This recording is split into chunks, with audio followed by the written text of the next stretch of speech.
자, 우리 봐봐. 맨 처음에 배운 게 뭐가 있다? 결합에는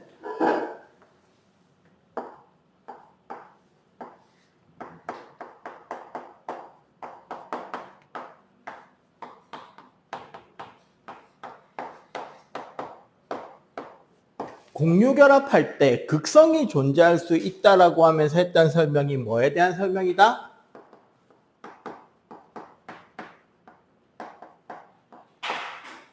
전기음성도 혹은 다른 말로 뭘 배웠죠? 결합에서 나타나는 극성의 크기가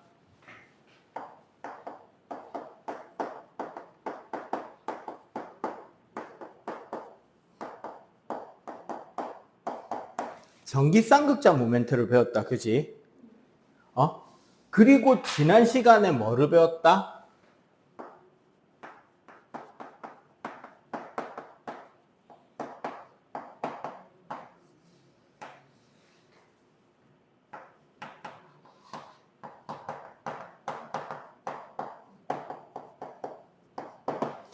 중심원자가 가지는 전자쌍의 개수와 그에 따른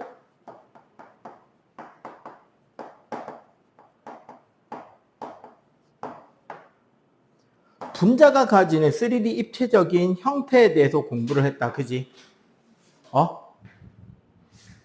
그러면 이 두 가지, 특히 여기서 이 전기쌍극자 모멘트 자체가 바로 뭐였다? 벡터잖아요. 물리적으로 생각을 하자면. 맞지? 전기쌍극자 모멘트. 뮤는 QR. 그지? 공유 전자쌍이 쏠리는데 그 쏠리는 방향성이 벡터라고. 그럼 이 두 가지 개념을 통으로 다 합치면 뭐를 알 수 있다?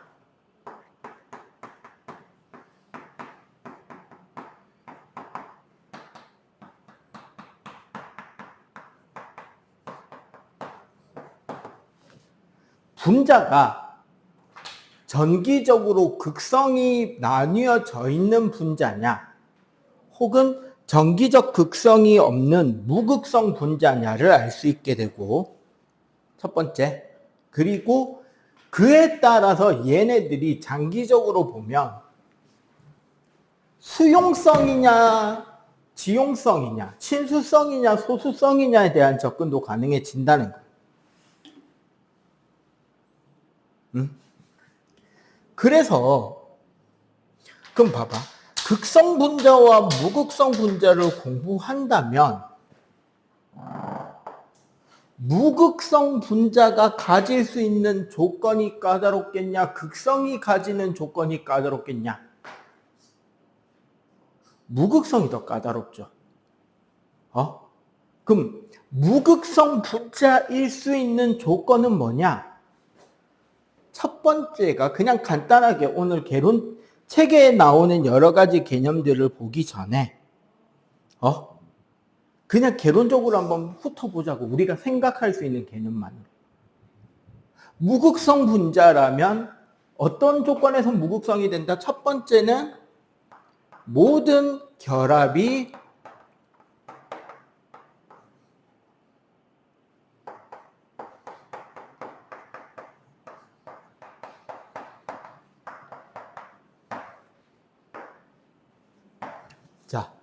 모든 공유 결합이 극성을 띠지 않는 무극성 결합이면 무극성 분자가 될 수 있죠. 얘는 그러면 언제 이게 가능하다? 그치?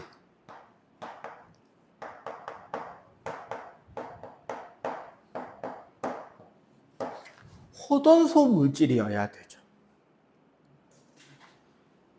그치? 혹은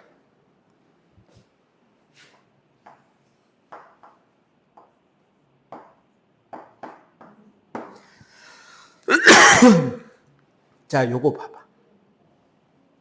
요 기호가 뭐예요? 전기쌍극자 모멘트였잖아. 뮤. 뮤를 벡터로 볼 때 그 총합이 0이 된다. 벡터 합이 0이 된다. 평형 조건을 만족한다. 쉽게 말하면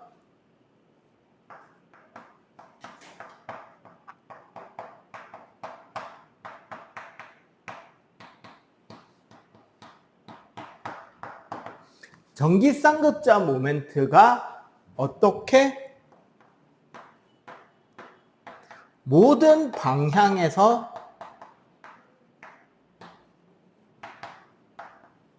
대칭 혹은 평형을 이루고 있는 구조이어야지만, 그 말은 이게 가능하려면 분자 구조 자체가 어떻게 돼야 된다?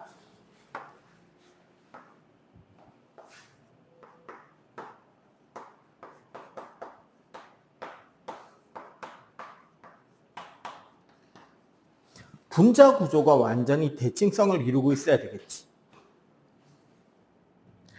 아니면 그냥 극성 분자가 된다는 거죠. 이제 크게 보면 이 이야기만 해도 된다는 거야. 그럼 세밀하게 들어가 봅시다. 이원자 분자부터.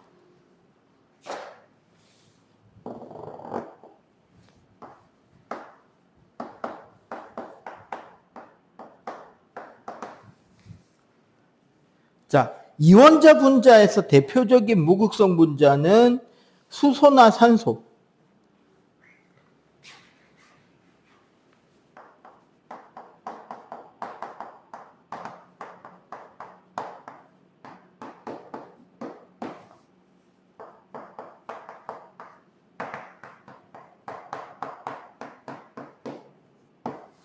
자, 딱 봤을 때 뭐다?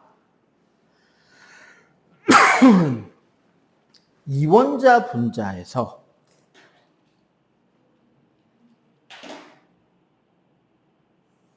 원자가 이원자일 때는 분자 극성이 무극성이냐 극성이냐는 사실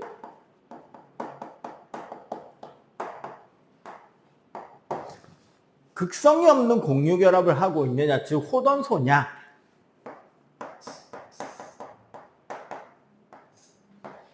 극성 공유결합으로 쌍극자 모멘트가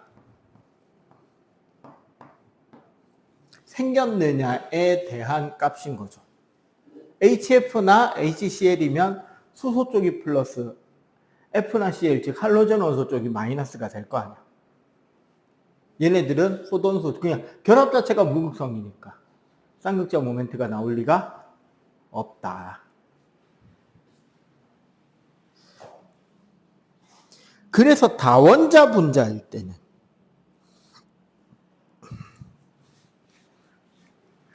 이원자 분자가 아닌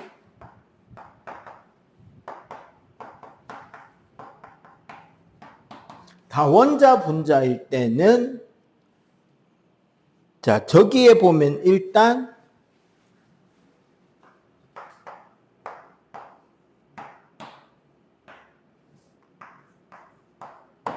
BeCl2나 CO2 3원자인데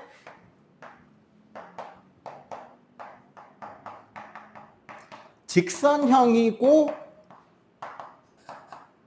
대칭이면 무극성이겠죠. 맞지?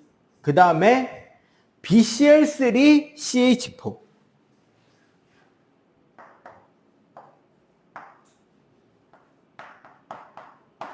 BCl3는 정삼각형이지.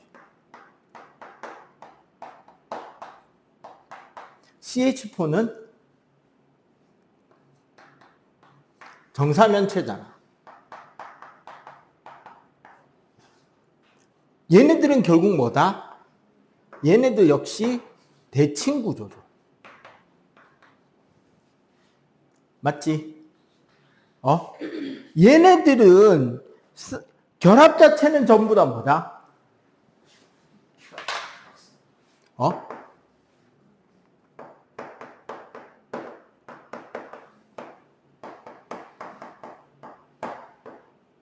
결합은 극성이지만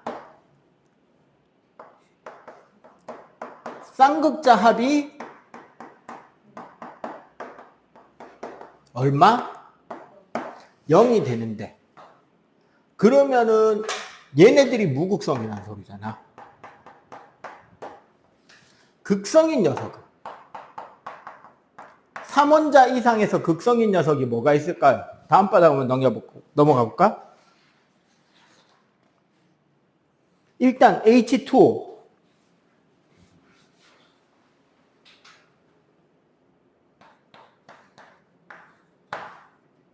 NH3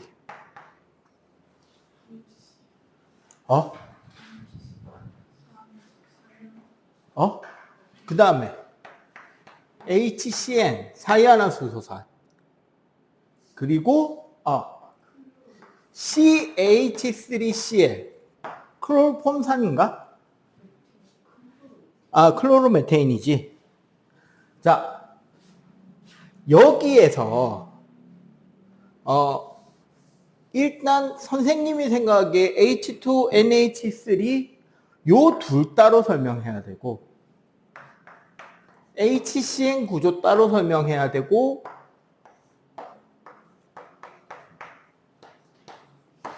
CH3Cl, CH2Cl2, CHCl3 이 셋도 따로 표현해야 됩니다.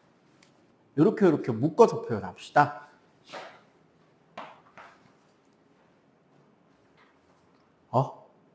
일단 사실은 얘네들을 첫 번째로 설명하는 게 좋을 것 같아.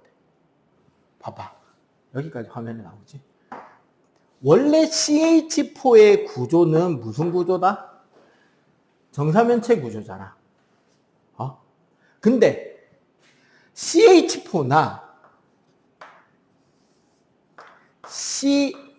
CL4는 어떻다? 완전 대칭이 되죠. 맞지? 같은 정사면체인데. 근데 여기 CH3Cl은 H 3개의 Cl이 붙는단 말이야. 그럼 요거 쌍극자 방향 한번 생각해 봐. 요렇게, 이렇게인데 얘는 위로라는 거지. 맞지? 그럼 쉽게 말하면 수소 쪽이 플러스의 CL이 마이너스 쪽 분자가 돼버린다고. 맞죠? CH2Cl2는 극성일까 무극성일까? 요거 잘 생각해야 됩니다. CH2Cl2. 무극성처럼 보여 저게? 그러니까 저거를 우리가 구조가 무슨 형인데? CH2Cl2는 평면 사각형 십자가 모양일까요? 정사면체 구조일까요? 이거에 대한 생각이 중요한 거예요. 사면체잖아. 요거 입체적으로 생각 안 하면 딱 틀리기 좋아. 자, 잘 생각해 보자.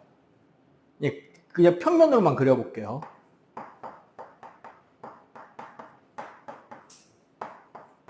요렇게 그리면 대칭 같아 보이지. 맞아요, 아니에요? 앞에를 봐야지. 이렇게 보면 대칭처럼 보이죠. 근데 이렇게 적으면 어떨까? 이거 대칭이야, 대칭 아니야? 그러면 얘는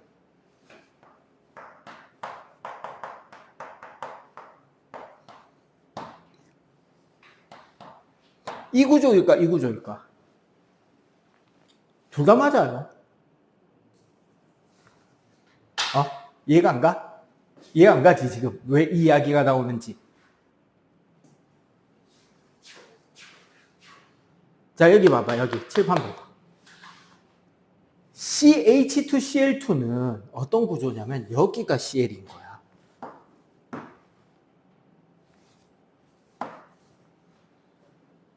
그럼 봐봐. 요 라인이 플러스 라인이 되는 거야. 요 라인이 마이너스 라인이 된다. 그러면 쌍극자 모먼트 방향은 여기서 요 중점으로 이 방향으로 쌍극자 모먼트가 생긴다고. 이해가 돼요? 얘는 어느 방향에서 보느냐에 따라 이거냐가 이것처럼 보일 수도 있고 이것처럼 보일 수도 있다는 거지. 그래서 얘는 극성이 돼버립니다. 얘 똑같겠죠. 얘는 당연히 H 하나 쪽이 플러스고 CL 쪽에 있는 면이 마이너스가 되겠지. 왜? 쟤는 이제 여기가 CL이 될 거니까. 그러면 요 삼각형 면이 마이너스가 될 거니까. 근데 4개 다 되면 다시 대칭이죠. 그러니까 얘네들은 정사면체인데 비대칭 구조죠. 같은 구조인 거야. 여기는 정사면체에 뭐가 붙어 있다?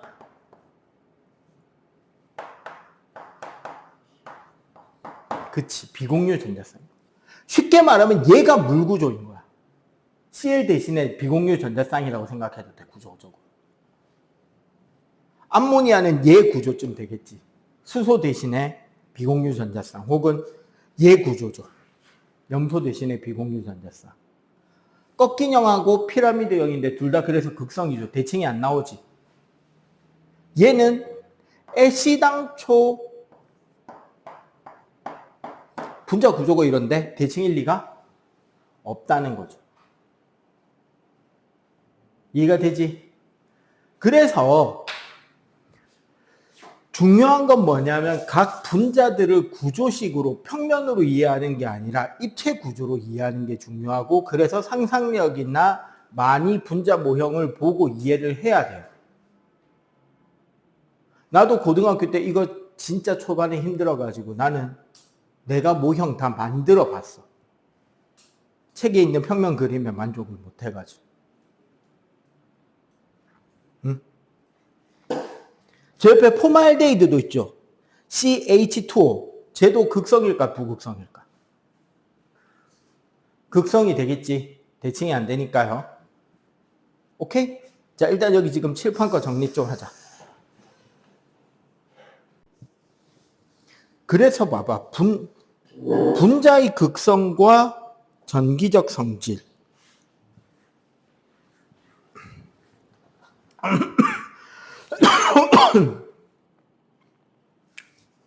우리 중등과학 2학년 할 때 정전기 유도 기억합니까?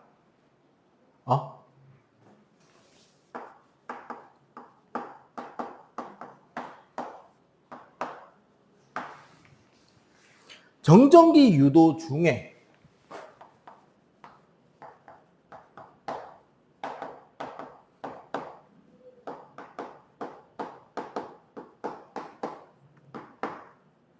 부도체에 대한 정전기 유도. 흐르는 물의 대전체를 가까이 가져가면 휘어지는 거 있었잖아요.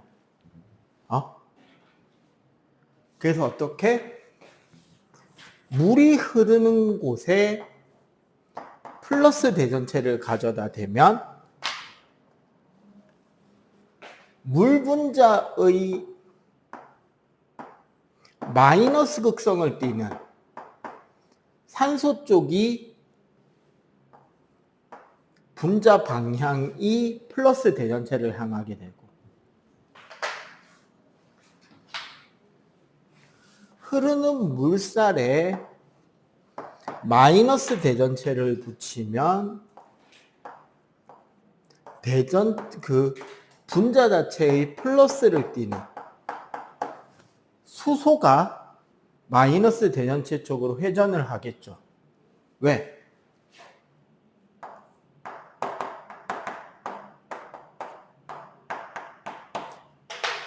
물 분자에서 전기 쌍극자 모멘트를 그리면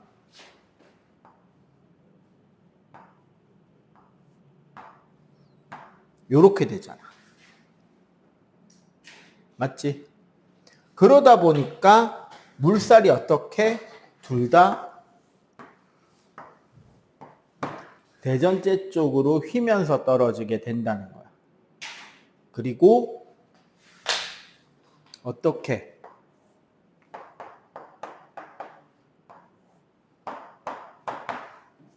전기장 속에 극성인 분자를 넣으면, 물 분자 같은 거 넣으면 가장 우리가 잘 아는 게 물 분자니까 물 분자 방향이 요렇게 된다는 거야. 아, 맞네. 근데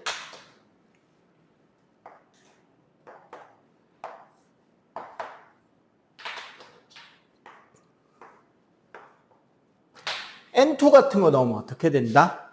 극성이 잡혀 안 잡혀요?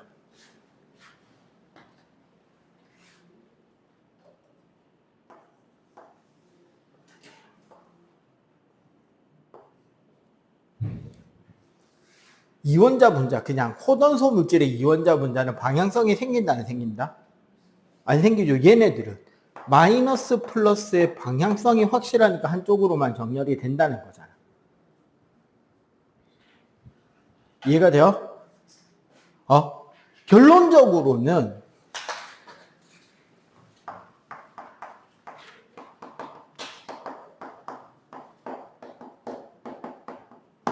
입자와 입자 사이에 인력을 고려하게 되면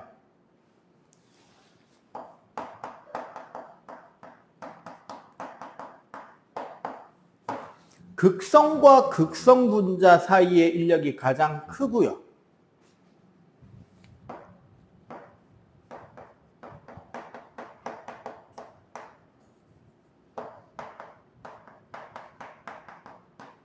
무극성 분자들 사이의 인력이 가장 작고, 그 중간값에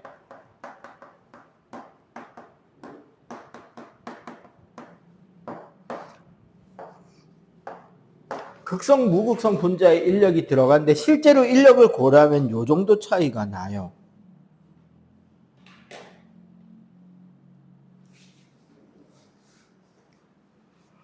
그렇기 때문에 어떤 결론에 다다른다?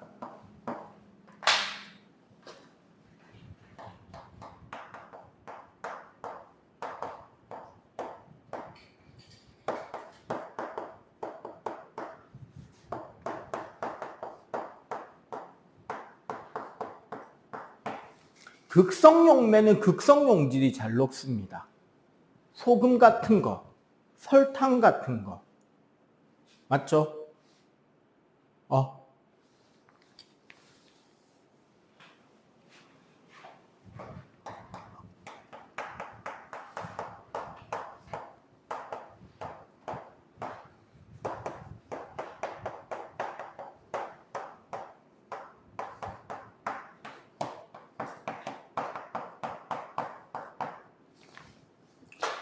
아니 선생님, 극성 분자랑 무극성 분자 사이에 인력이 더 크다면서요. 그런데 왜 극성 용매의 무극성 용질이나 무극성 용매의 극성 용질은 안 녹나요? 지네들끼리 뭉치는 힘을 어떻게 이길 건데?